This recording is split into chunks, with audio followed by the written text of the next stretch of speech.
A 14-year-old trying to make a name for himself in the gang world. A minor fender bender at a red light in Denver. 20 seconds later, a mother of one is dying in her driver's seat. And the reason why is more senseless than you think. This footage comes from Crime Explorer channel, full credit to them, link in the description. And the passenger asked the person in the driver if he can shoot him. And then the person in the driver said yes. A young mother caught in the crossfire. Ma'am, I'm gonna cut your seatbelt, okay?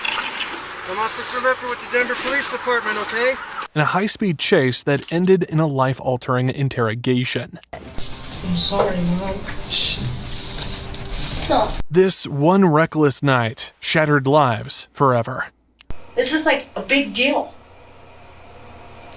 This isn't like, oh, you stole a car and didn't go to school. Like, someone lost their life, dude. Behind somebody's dumb that you was in the car with. It was late, just past 10:45 p.m.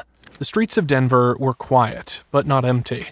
A Honda sat at a red light on Colfax, right where it meets Interstate 25. Then a Range Rover rolled up behind it, and just as it was coming to a stop, it rear-ended the Honda. A minor tap, barely a crash. Then a dark hooded figure stepped out of the Honda, gun in hand. No hesitation. He fired 15, maybe 20 shots, straight into the Range Rover. Then, as if making sure the job was done, he climbed back into the Honda, aimed out the window, and fired 2 more shots at the Range Rover before speeding off into the night. Jaden was on her way home that night, just another routine drive through Denver. She didn't think much of the red light at Colfax until the gunfire started. Pop, pop, pop, pop, pop. At first, it didn't register what was happening until the cars in the 2 lanes next to me started going. Sharp pops cut through the air, one after another. Cars in the lanes next to her started rolling forward. That's when she knew something was happening. And then I realized, I said, oh shit, something's happening, and I ducked down, and several more happened. More shots rang out. When she finally lifted her head, he caught a glimpse of the scene. And I pulled next to the car, barely got a glance. It looked as though the window was either rolled down or shot out, but I believe that the window was out. I didn't look at the windshield or see inside the vehicle. She couldn't see inside, couldn't tell who had fired the shots. And then the car that was in front of them sped off. I went behind them, but pretty far back because they went pretty quickly, and got off on Federal. Jaden didn't follow. She took her own turn, distancing herself from whatever had just unfolded. At that moment, she didn't know exactly what she had witnessed, but she knew it wasn't good. Got off on Federal, and I didn't obviously see what occurred because the car was obstructing my view, so I didn't know at the time if the shots came from the car in front or inside the vehicle, but that's what I saw. Jaden hadn't counted the shots in the moment, but she guessed there were 5 to 7 at first. I'm gonna call it 5 to 7, perhaps. Then a pause, just a second or two, before a few more rang out. Okay, and then you said you ducked down and heard several more pops. How many more do you think you heard? Perhaps 3. Okay. Jaden was preoccupied. She was driving home from an appointment. And you never saw anybody get in or out of any vehicles? No. Okay. I, in my mind, thought it was fireworks or something. Sure. And just wasn't paying attention. At first, it crossed her mind that maybe they were fireworks, but as the noise echoed through the street, she realized this was different. This was real. She ducked her body, reacting before her mind fully caught up. The sound was sharp, unmistakable, gunfire.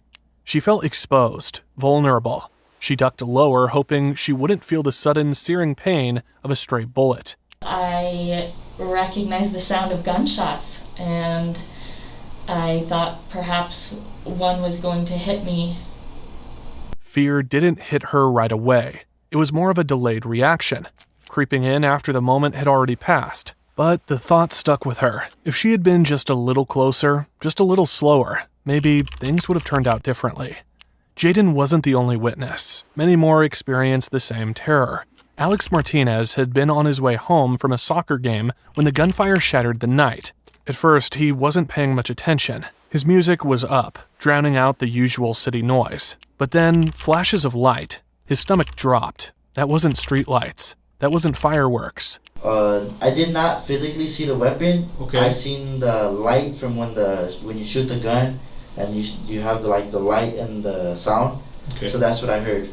Unlike Jaden, Alex actually saw the shooter. When he got out, he had his hoodie on, and he turned to face towards north, and all I see is the side of his forehead, so literally right here. The figure turned just enough for Alex to catch a glimpse of his forehead. He wasn't tall, maybe 5'6" or 5'7". Then he lifted his arm, partially hidden by the roof of the car. Alex didn't need to see the weapon to know what was happening. The gunshots told him everything. 6 flashes, 6 sharp bursts of light, each one sending a wave of adrenaline through his body. The Honda was already speeding off, disappearing into the night. Alex didn't stick around to see where it was headed. He just kept driving, pulse hammering, knowing he had seen something he wasn't supposed to.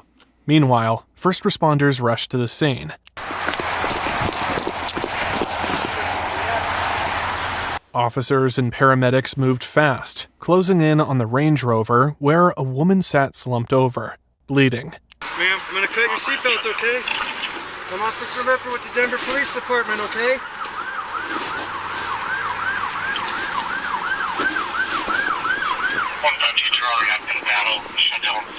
An officer pressed down on her wounds, trying to slow the bleeding. There were multiple shots, some to her face. It was bad.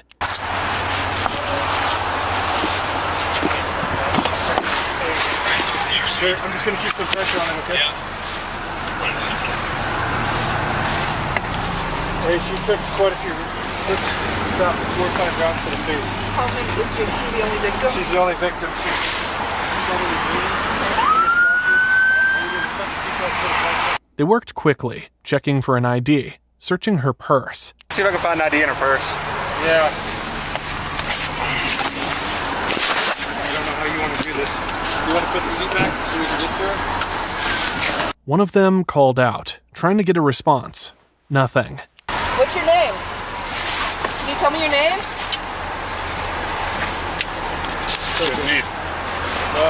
I'll get over with. She was the only one in the car. No passengers, no witnesses inside. Just her, barely hanging on. They tried adjusting the seat to reach her better, fumbling with the controls. Every second counted. Hey, Scott, hold that seat. It's not going. Is there anything behind the seat?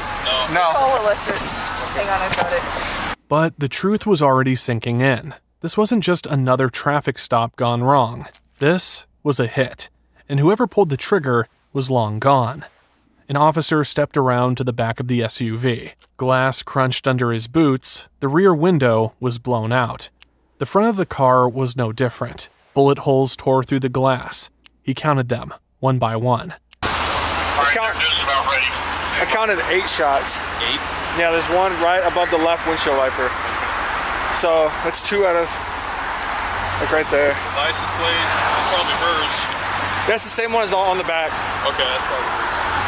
8 shots, just in the windshield alone. Another officer searched the purse again. Nothing. No ID, no wallet, just an empty bag. Whoever she was, they had no name yet. Another officer called out for gloves. Hey, you got gloves? Nitrile gloves?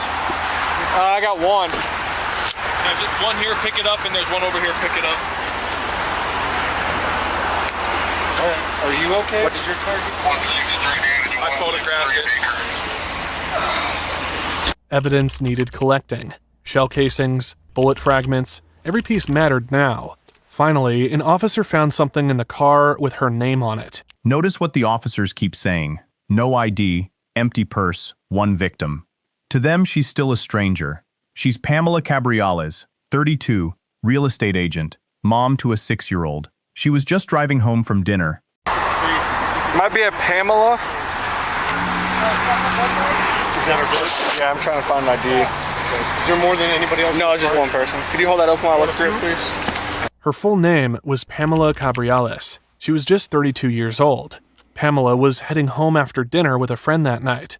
Pamela worked as a real estate agent. She had no affiliations to any gangs, no criminal record. She was a hardworking mom to her 6-year-old son, Leo. Pamela Cabrielis fought for days in the hospital, but the damage was too much. She didn't make it. Just like that, a mother was gone, and now there is a child left behind, waiting for someone who would never come home. Hours later, an officer recognizes the assailant's car from a previous incident involving shots being fired into a McDonald's. The teens allegedly led police on a short chase before crashing and running into a neighborhood where 2 of the suspects can be seen running down a sidewalk.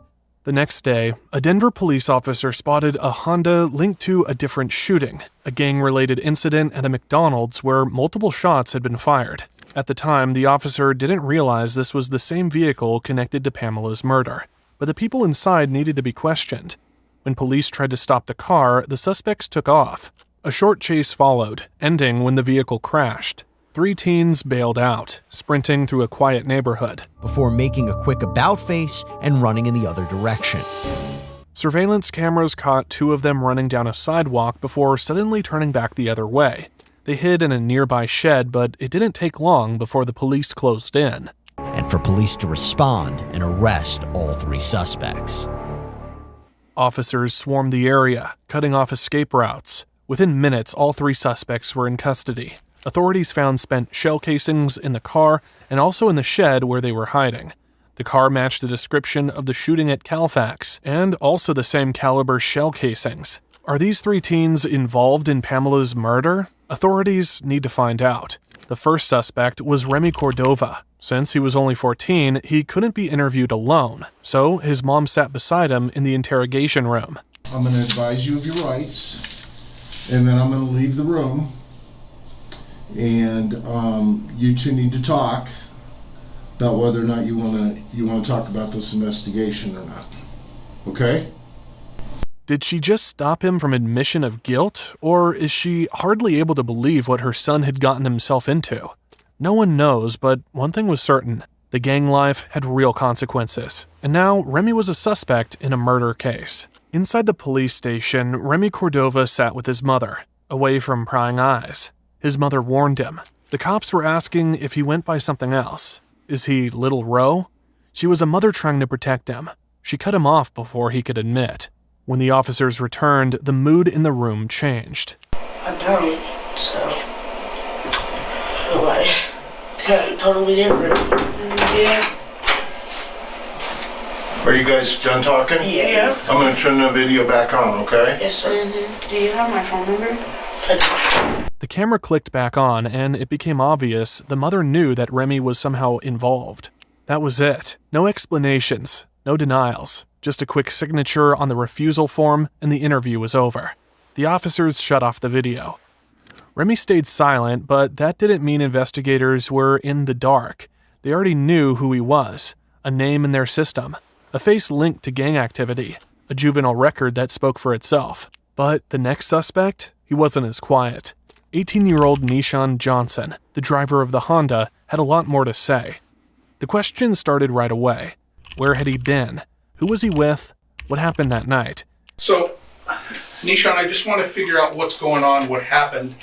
If you could just kind of take me through the events tonight, where you were, what was going on, who you were with, and don't worry about me writing. You don't need to catch up. Just go and I'll catch up with you. I'm just taking down some things. Don't worry about any of that, okay? That's just for me.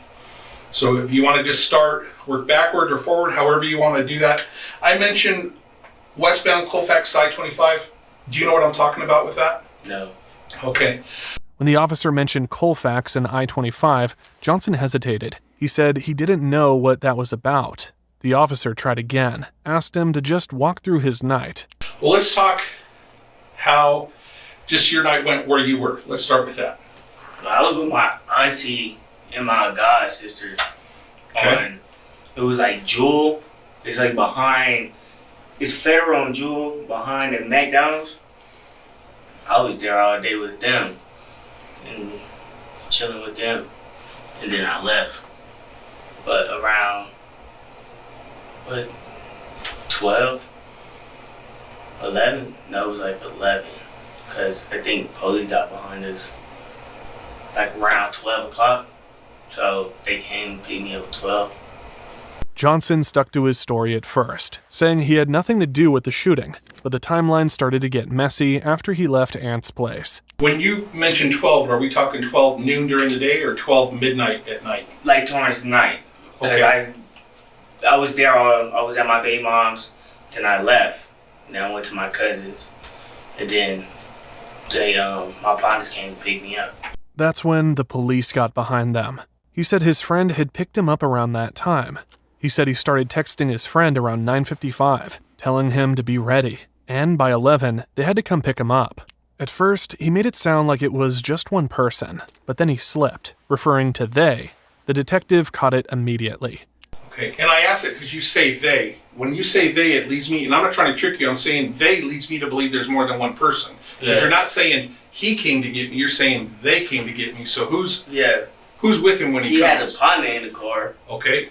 But I didn't know him, so I don't even deal with him, you feel me? I wasn't even talking to him, so. Where was he sitting in the car? He was in the backseat. Okay. When I came out, by the time I came out, he was in the backseat. Is he black, white, or Hispanic? To be honest, he looked at white to me, you feel me? But I wasn't really paying attention to him. Okay. Was he kind of slim like yourself or kind of husky or a fat little like huskier, me? Okay. Probably. I don't know. You catch his name? Nuh-uh. The detective kept digging, asking where the guy was sitting, what he looked like, if there were any weapons in the car. Johnson brushed it off, said he wasn't focused on that, but the detective wasn't buying it. The more Johnson talked, the more the details started changing, and it was only a matter of time before the whole thing started to unravel. Johnson tried to explain why he fled, saying the icy roads made it hard to stop. The detective wasn't convinced. He asked again why Johnson didn't just pull over. Why? Tell me more about why you didn't stop. Cause I don't have no driver's license, I ain't gonna lie, that's the only thing. If I had a driver's license, I'd pulled over. But I don't have no driver's license, so. Johnson admitted he didn't have a driver's license, and without it, he figured running was his best option. That led to more questions. When you see the police on the side of you, as you're driving, you make the turn, hit the curb, they light you up, you decide not to stop. When you notice the police, who notices them first, you or the other two guys in the car? To be honest, we all did, because they was right next to us. Tell me more about the conversation going on in the car about the 5-0 being next to you. And we was just like, police right next to us. I was like, I'm going home. Okay. He just wanted to get home. Then the detective shifted focus. What about the others in the car? He kept saying he was just trying to go home, but the detective wasn't letting up.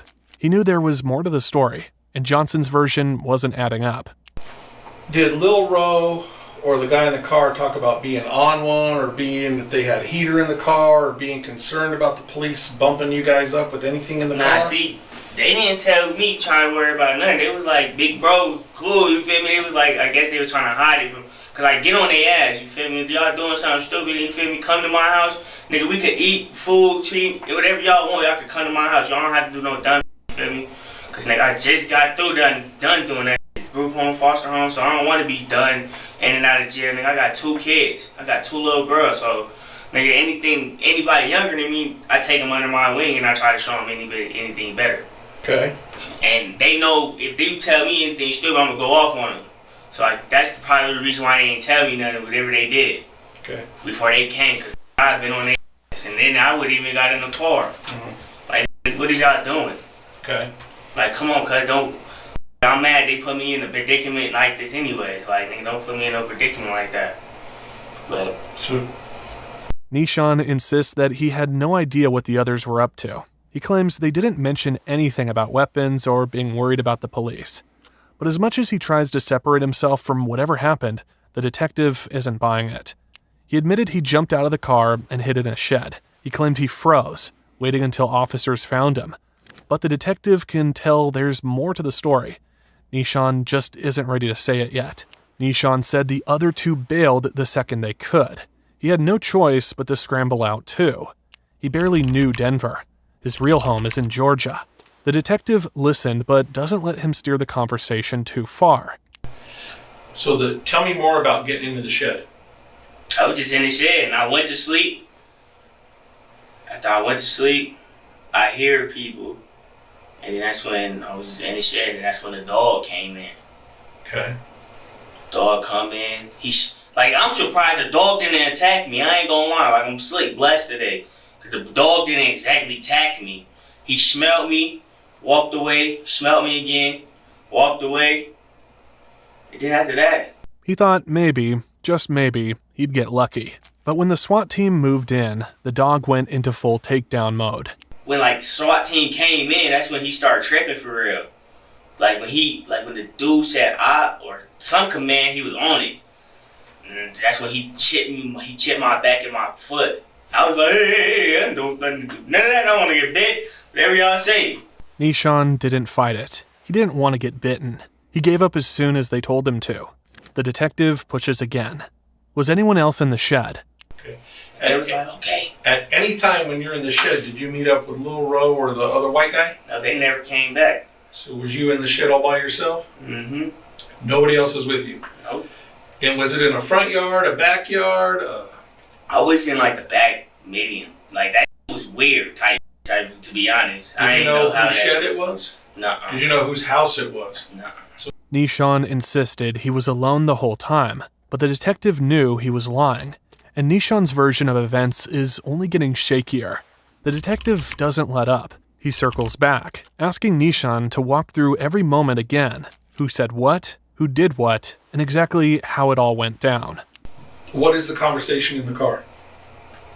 Really wasn't no conversation in the car. But they could go. I'm sorry? I said it wasn't no conversation in no car, but go. But go? Yes. Why was that? I don't know. Okay. Earlier you told me because you didn't have a license. Yeah, like I don't have no license, but that's what they was telling me. You said what was the conversation? Okay. You feel me? You said what conversation did we have while the police was behind us? And who was telling you to go? Little bro. He was like, bro, just go. You feel me? I mean, don't have no license. Okay. You feel me? I'm not finna pull off. Did little bro say he was hot? Nah. Did he say nigga go? Go. Okay. You know how nowadays this young generation gonna run from the police or do anything from the police now, you feel me? So you listened to him. So you listened to him and you went. That's how it was, you feel me? Type shit. Okay. Nishan blamed Remy Cordova for everything. Remy panicked, yelling at him to go. He didn't want to run, but he had no license, and Remy kept pushing, so he hit the gas. The detective then asked him to estimate how long the chase lasted. From the point you saw the police to the point that it gets slippery and you end up crashing, how much time passed? I don't know. How much would you say? A minute? 5 minutes? 30 seconds? I say a minute. Okay. And then when you crash, what do? Get out the car and run. Okay. Did anybody tell you? Go to a shed. Huh? And go to a shed. Okay. I went to the shed I was in. Again, the detective presses him. Who ran with him? Did anyone follow? Nishan sticks to his story. All right. Anybody go with you to the shed? No. Did anybody follow you? No. I was in there by myself. Okay, you're in there by yourself? Yes. I was in there by myself the whole, 2-3 hours. I took a nap and all. But the detective isn't just interested in where Nishan hid. He's fishing for something else. Then the detective zeroes in on a very key moment. That 1-minute window when everything happened fast. The police lights, the chase, the crash, the escape. In that 1 minute when you see the police and then you go, you crash, you get out, you dip, and you go to the shed, you say by yourself, right? Yeah. Anybody give you anything before you got out of the car? No. Anybody ask you to hold anything? Nishan had been insisting he was alone in the shed. He's been denying that anyone gave him anything. But now, the detective drops a bombshell. Okay. You know why I'm asking all these questions? Because the shed you were found in, those shell casings match at our murder scene. Can you explain that to me? There it is. The detective sat on that shell casing evidence the entire interview and let Nishan build his story first. Now every version he's told is worthless. Watch how fast the details start changing from here. And you said nobody's in the shed with you. Okay? You're in there by yourself. But the same caliber shell casing that's in the shed where you're at is the same caliber at our murder scene. Can you explain that to me if nobody handed you anything? No, nobody handed me nothing. Okay, so how did that end up in the shed with you? Mm-hmm. Oh, I ain't gonna cut it. I don't know. Okay. The detectives keep pressing. This is his chance to be honest. Either he was at the murder scene, or someone handed him something that tied him to it. But the story he's been telling, it doesn't add up. Your chance to be honest, okay? And I'm not saying you're not, so please don't be offended by that. Mm-hmm. Okay, but I don't know is not gonna cut it. As I told you before when we first started, it's a homicide investigation. I told you you're not free to leave, okay? You remember that? Mm-hmm. Okay. If you were there for something or somebody asked you to hold on to something, I need to know, okay? And not just for myself, but for yourself. You got a kid, right? 2. You want to see those kids grow up? Yes. Do you want to be able to hold them and not be behind glass when you see them? Or do you want them to come and visit you during yard time? Again, I'm not threatening you, I'm not upset with you, but I'm telling you, this is the road we're going down. You're digging yourself a hole here, so if you have something, you know something, Nishan, now's the time to tell me. Okay, you tell me you were by yourself when you ran. Nobody else was in that shed. I asked you several times that question. You're adamant nobody was. Okay? So it's one of two things. Either you were there at that murder scene, or somebody gave you something to hold on to. So now's your chance to help yourself. Don't dig yourself a hole. You got one foot in this hole right now, Nishan. Okay? Nishan stares at the detective blankly. The weight of the moment is settling in. The detective isn't backing off. And now, Nishan has to decide, stick to his story or start talking. What would you like to do? You want to tell me who gave you something, or if you were there, come clean and tell me. They ain't give me that, and I wasn't there. Okay. White boy just hopped out with me. Okay. Nishan hesitates, then suddenly remembers something. Or at least, that's how he presents it. There was someone else in the shed. The white boy. But I didn't know he had nothing. You feel me? And cuz left the shed. I'm sorry, he did what? He went in the shed with me, you feel me? He came in the shed with me and him. But then after that, cuz left, you feel me? That's why I was the only in there, because he was like, the police in here, cuz. They about to come in here, and then he left. And I wasn't finna just, because he wasn't going nowhere. Okay. So I stayed in there. All right. On everything. He came in there with me. He dropped all the shells. And then after that, guys was like, bro, the police, bro, and freaked out and left. The detective doesn't react, but he knows what's happening. This is what people do when they start feeling cornered. The story that was solid a few minutes ago begins to crack. Little details changing, rearranging. Nishan had been alone. Now, suddenly, he wasn't? He ain't tell me nothing on everything. He was, when we got in there, I was like hearing pennies. Like I thought it was pennies at first, because I didn't know what was in his hand. And I was like, bro, stop. I was like, bro, stop before the police come in or something, or they hear you. I was like, all right, bro. And I didn't realize it was shells on there until police flashed the light. You feel me? But I thought it was something else, like he was playing with pennies or something. Okay. But I was like, bro, stop. Like, bro, stop playing with that, bro. He was like, bro, it's my fault, bro. And then after that, nigga, when the police came, nigga, they were shells. So, then again, I think he dropped the shells and knew the police was finna come in and they just leave, you feel me? Because he didn't tell me he was leaving, because I swear to God, I took a nap. I took a nap, and then when I heard, like, the dog, I woke up and I stood up. And the dog smelled me, passed me by. Because that's what really tripped me out, when the dog just smelled me and just left. I was like, what the? White boy didn't just hide in the shed with him. He brought something with him. He thought white boy was messing around, playing with pennies. But now, thinking back, he realizes it wasn't pennies. It was shell casings. The detectives let the silence hang for a moment, watching Nishan piece it together in real time. First, he was alone. Now, white boy was there. First, nobody gave him anything. Now, white boy might have dropped something. First, he just sat in the shed. Now, he took a nap and woke up to police lights and a K9 sniffing him out. Nishan is unraveling, and the detective knew it. The story is changing too fast. He kept pushing, kept peeling back these layers. Nishan is bound to slip up again. And when he does, the truth, whatever it is, will come spilling out. Nishan's story takes another turn. At first, there were no weapons. Now suddenly, he remembers hearing about one. Did you ever see any guns? Did they ever talk about the heaters they had? Nah, they had a gun in the back seat. Tell me about that. But I don't know what type of gun it was. That's okay. I just, Tell me he was about like, that. oh, we got a gun in the back seat. I was like, Hold on. Who said that? The white dude in the back. He was like, you know, I got the gun in the back seat. And I was like, that's cool for you. And I kept driving. Like, I wasn't really paying attention to that. You know what I mean? I was So he just says, you trying know, I got this gun in the back seat. this gun in the back And seat. that's when I, like, right when we was at the light. Is this when the 50 pulls up or Not before? So tell me more about that. How does that conversation come up? I walked in. I walked in. The detective lets him talk, lets him spin the story out. But the contradictions are stacking up. First, he was alone. Then, White Boy was there. First, no weapons. Now, there was at least one. And the way Nishan describes it, like he was just some guy along for the ride, not paying attention, doesn't sit right. The bro was on the phone. With who? I don't even know. Okay, what was he saying? He was saying after he had dropped me off, he was gonna go over there.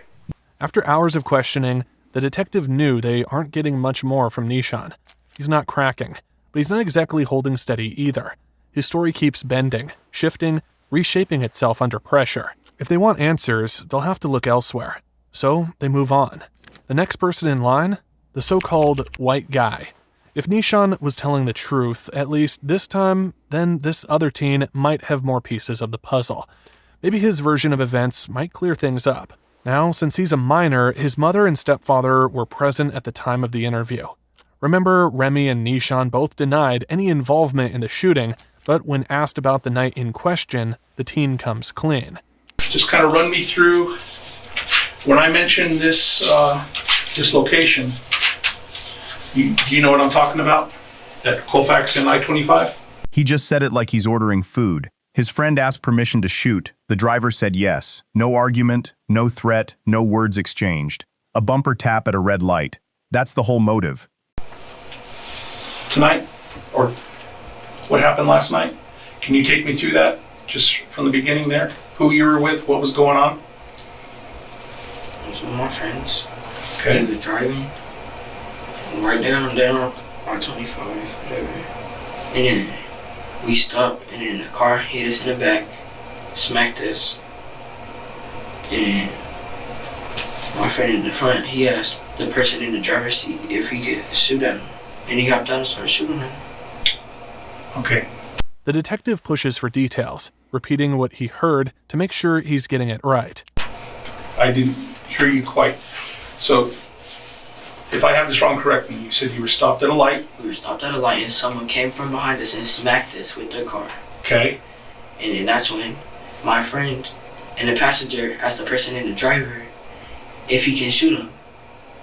And then the person in the driver said yes, and then he hopped out and shot, and then he drove off. Okay. Now the detective zeroes in on who was involved. How many people were in the car with you? 2. So there was how many total, including yourself? 2. Including 3? Yeah. Okay. Where were you seated? I was in the back seat. Okay. Who was driving? My friend's friend. Okay. Do you know his name? Do you know what he looks like? Yes or no? Yes. If you saw a photo of him, do you think you could ID him? Yep. Okay. Can you tell me if he was black, white, Hispanic? Black. Okay. About how old was he? 19. Okay. Anything identifying about him? Scars, marks, tattoos, facial hair, piercings? Right here. Okay, what was that? He has a big tattoo right here. A big tattoo right there? Yes. The detective takes it all in. It's a casual conversation about murder at a traffic light. It's messy, and they'll need more to untangle it. The car behind you guys smacked into you. Yes. Your friend Remy asked the driver if he could shoot this person? Yes. Why? I don't know. He just asked him, and he said yes. Okay. And when he started letting off, I told him to get back in the car. Okay. Tell me more about when Remy gets out of the car. He pulls the chop out. When asked about the weapon, the teen casually called it a chop. The detective made him clarify. So you say the chop. I know what that is. Aaron, your mom may know what that is. People watching this later on may not know what that is. What is a chop? AR-15. AR-15? Yes. Okay. What color was that? Black. Black. He claimed he never got out of the car. At any time did you get out of the car? No, I told him to get back in the car. Okay. And what does he do? Tell me more about that. He just kept shooting, and then he finally got back in. Okay. After I started yelling at his head. Okay, how many times did he shoot? He let off like 7 rounds. Okay. Remembering the exact number of shots fired is an odd detail to remember. The detective leaned in. Did anybody pick up anything there on the street? Did anybody pick up anything? Did anything fall? Phone, bullets, anything from the car fall out of the car that anybody picked up? I don't know. Okay. Then came the car that hit them from behind. Do you remember what kind of car smacked into the back of you guys? It was like this white car. White car? Yeah, it was a white van. Like a white van? Yeah. Okay. Do you remember if the driver of that car was male, female, black, white, Hispanic? I don't know. Don't know? All I know is he just hopped out and started shooting, and I told him to get back in. The detective let the silence sit for a moment. Then he went back to one key detail. The moment the car smacked into them. The car smacked you guys from behind. What were you doing? I was listening to music. Okay. On what? On my phone. The car hit them hard enough that his head bounced off something. How hard do you think the car smacks you from behind? Tell me more about that. Smacked me up like this, hit my head. Okay. And then that's when Remy started getting mad. And that's when he asked him if he didn't shoot him. And he hopped down and started shooting at him. And then that's when I was like, get in the car, nigga, what are you doing? Like, okay. Keep going. Was there any argument? Any words exchanged before the shooting? Was there any verbal exchange between the person that hit you guys from behind? Hell no. Okay. He just hopped out and started shooting it. Okay. No argument. No threats. Just immediate gunfire? It didn't make sense. Then they moved on to the car itself. Car you were in, how many times have you been in that car? That was like the second time. Okay. When was the first time? Like a couple days before that. Okay. Whose car is it? I don't even know. Okay, fair enough. So the car smacks you guys. What do you do after Remy gets back in the car? I told him to get in the car, and then the person in the driver skirted off down Colfax. Okay. The detective didn't rush him. He let the teen talk, let the details spill out naturally. They left the scene, heading down Colfax. Where do you guys go down Colfax? To where? No, I don't know exactly where we went to his empty house, but we went down Colfax. How far? Like we just went straight down until when we got to like Union. Okay. And then what do you do? That's when we went to his auntie's house. Okay. Where does the auntie live? I low-key don't remember. I was sleeping. Okay. Were you asleep when you pulled up? Yeah. That was another piece of the puzzle. The teen was claiming he was asleep again. Then they moved on to the gun. Remy shoots. What does he do with the AR? Puts it in the car. Where at in the car? He put it in the back seat. Okay. Where you're at? Yeah, on the left side. All right. The detective took that in. So the gun had been inches away from him. He asked again, where had he been sitting? Where are you seated? On the right side. Behind the driver or behind Remy? Behind the passenger.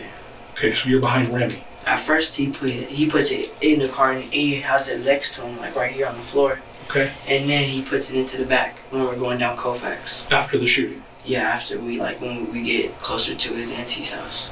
Okay. But that's when I just fell asleep. I don't even remember nothing else. The detective made a note. That was 3 times now the teen had claimed to be asleep. But there was still more to ask. At any time last night, Saturday night, baby mama's house, driving before you fell asleep, did you ever handle that AR? Meaning hold it, touch it? No. If I print it, am I going to find your fingerprints or your DNA on that gun? No. Okay. I didn't handle that gun. Okay. I might have pushed it over, but I was not handling that gun. Okay. It was Remy, that's his gun. All right. If they found his prints, it would only be because he had pushed it out of his way. If you would have pushed it over and touched it, what part would you have touched so I know? Like on the top, like on the stock, they call it the stock on the top. Right here, like, and then like right here, like okay. Next to the trigger, like, you know, the little piece that comes down like this. Yes, sir. Yeah, like right there, because I had to move it away from me. I pushed it over. Okay. And that's where my prints would be. Okay. Then the detective moved on to the atmosphere in the car. Before you fall asleep, what's the discussion in the car about what just happened? They don't even say nothing. They're not even talking. Okay. At any point, even after Auntie's house, do you guys talk about this? No, because I got woken up to getting yelled at. The cops are chasing us. Okay. And then that's when we crashed. All right. No one spoke about what just happened. No arguing, no panic, just nothing. And then the chase. Tell me more about being woken up that the cops are chasing you guys. Remy was like, bro, the cops are chasing us. They're behind us, bro. They're behind us. And then I had woken up and I was sleeping in the back. And I was like, what? And I looked behind us and the cop is right behind us following us. And then the driver starts going fast. And then the cop turns the lights on. And then we go down this one street and we hit a big pothole. And then that's when the car went up and then he lost control. And then I don't even remember. All I know is I just got out the car. Okay. The next thing he knew, he was outside the wreck, standing in the street. Started walking up the block. Did you walk or run? And if you ran, that's okay. I started walking. The other two, Remy, he was running. I was just jogging. I was like, okay. Because, like, I didn't know he did something. I don't know he did something. Like, well, hold on a minute. Like, I didn't know something that bad happened. I didn't know someone got killed. Well, but he fired an AR into a car. I know. What did you think was going to happen? I don't know. Okay, fair enough. He said he was trying to aim towards the engine. Okay. That was the excuse. That was the plan. Take out the car, not the person inside. But was that true? Did Remy really think that? Or was it just something to say after the fact? You walk off. Why don't you stay there? Because, like, there's guns in the car. I'm not even gonna lie to you, it was a stolen car. I didn't know that until a couple of days before, like yesterday. So that's why I was jogging. And then, yeah. That's why you were what? I was jogging up the street. Okay. Like, I didn't take off how they was running because they was running fast. I was just like speed walking. He didn't sprint like the others, but he wasn't about to stand there and wait for the cops to grab him. Do you meet up with either Remy or the driver? Yeah, the driver. Tell me about that. I met him when I was walking. I saw him in an alleyway. Okay, where was he? He was in that little alleyway where he was just in the alleyway and I just saw him walking. Okay. Where did you guys go? I kept walking. I was just like, there's a cops all throughout the block, like. Well, he tells me that he's with you. He said that to you? Yeah. Okay. So, when he says you guys went in the alleyway, where were you guys? We was in the alleyway. Okay.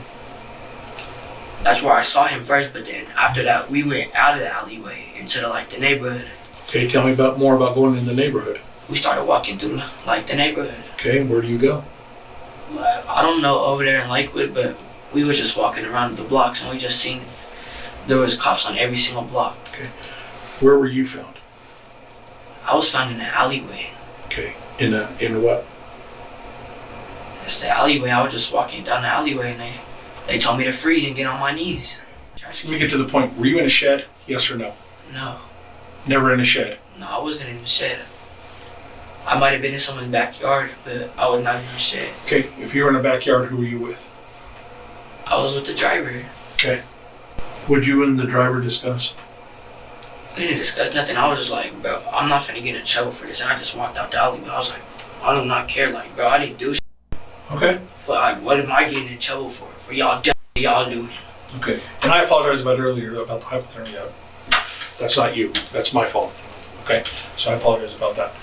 Okay. Because I was like, because we're standing in the backyard and I'm like, bro, you sound dumb if you think we're gonna get away. There's cops on every single block. You sound stupid. So I'm like, he stays there in the backyard. I'm like, all right, bro, peace out. I walk out in the alleyway. They got me. Okay. I didn't do nothing, so I'm gonna be like, all right, freely, like. The detective stepped out, leaving the teen alone with his mom and stepdad. There was no sugarcoating it, no soft words to ease him into what was coming. They laid it all out in front of him. Now you're gonna end up doing time over someone else's bull. How am I doing time over someone? Because someone f***ing died. Someone You don't- died. you This don't isn't. process that. You don't It process doesn't that. matter what you know or what you think you didn't know. Someone died last night. Someone died. This isn't a game. This is like a big deal. This isn't like, oh, you stole a car and didn't go to school. Like, someone f***ing lost their life, dude. Behind somebody's dumb that you was in the car with. His stepdad piled on, calling out the choices that got him here. Riding around thinking that this is hot. He obviously doesn't give a fuck about anything. His life, his kid's life, anybody's life, apparently. And you're hanging out with him. Do you think he gives a fuck? Obviously not. This cop don't know if you touched that f***ing gun or not. The cops didn't know if he touched the gun or not. Maybe he didn't, but that wasn't the point anymore. The point was, he was tied to something bigger than he ever expected, and there was no walking away from it now.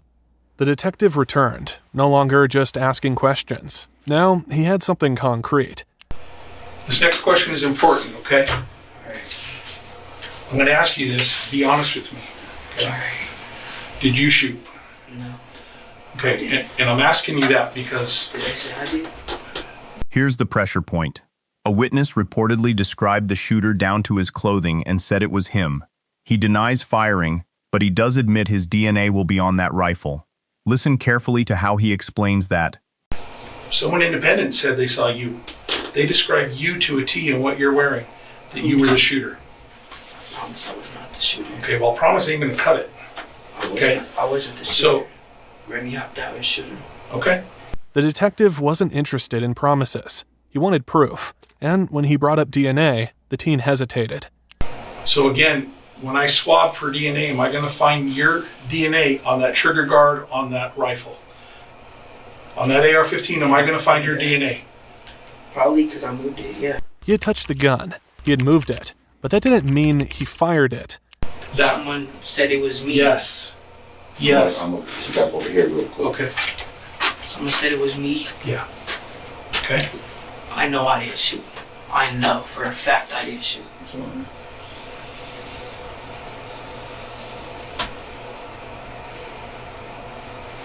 The weight of the accusation started to sink in.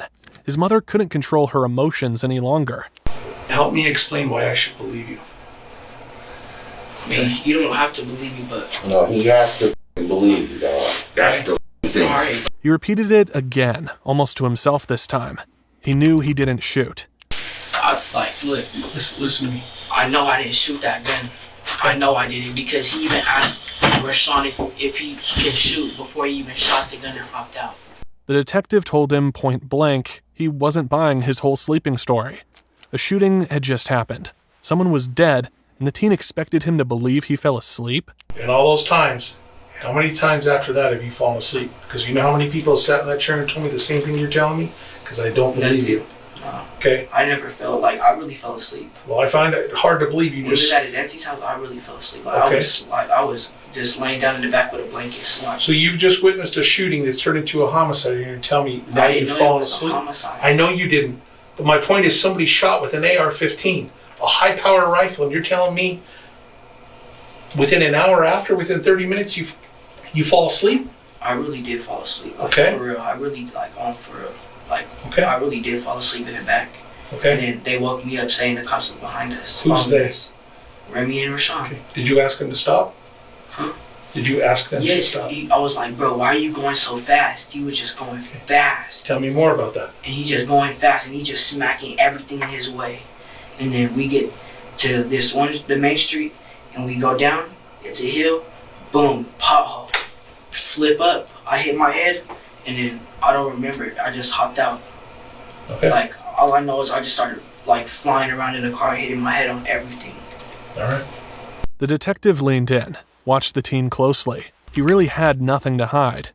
Why did he run? Why not just stay put when the cops showed up? If you've done nothing wrong, just explain to me the best you can. Why do you leave? Why do you walk off? Why don't you stay outside the car when the police show up? Why do you walk off? Because I thought I was going to get in trouble for the guns. The gun was right next to me. Okay. The AR-15 was on the left of me, like I told you. Remy put it in the back, and then that's when I moved it over to the left of me. Okay. So I was not trying to get in trouble for 2 guns that was in the car, and they was going to leave me. Okay. They was going to leave me. They already ran. Okay. What about the bullets? Had he picked up any casings? How about any casings, any live rounds did you pick up or have on your person or in your possession? I found some 22s on the floor, and I picked them up and put them in my pocket. Tell me more about that. That's it. I found some. Okay, what'd you do with them? I put it in my pocket. And then what'd you do with them? Nothing. They were just in my pocket. Okay. Did you ever see the driver, or you're calling Rashawn, did you ever see him with any ammunition or any spent shell casings? You know what spent shell casings are? Like, after you done shooting? Mm-hmm. I think I had the 223s. Huh? I had the 223s from the AR-15. Who did? Rashawn. Why it did was he? all through the car. Okay. And I guess some of them landed on him. Okay. Did you have any? Then came another curveball. The detective told him Nishan claimed the teen had casings. Okay. Why would he say that you had them and you dropped them? He said I had them? Yes. He's lying. I never had that. Okay. I never had no shell casing that was empty. Okay. I only had those little 22s that I found on the ground. The detective let the words hang in the air. Then, after a long pause, he stood up. The interrogation was over. In the end, the truth unraveled, piece by piece.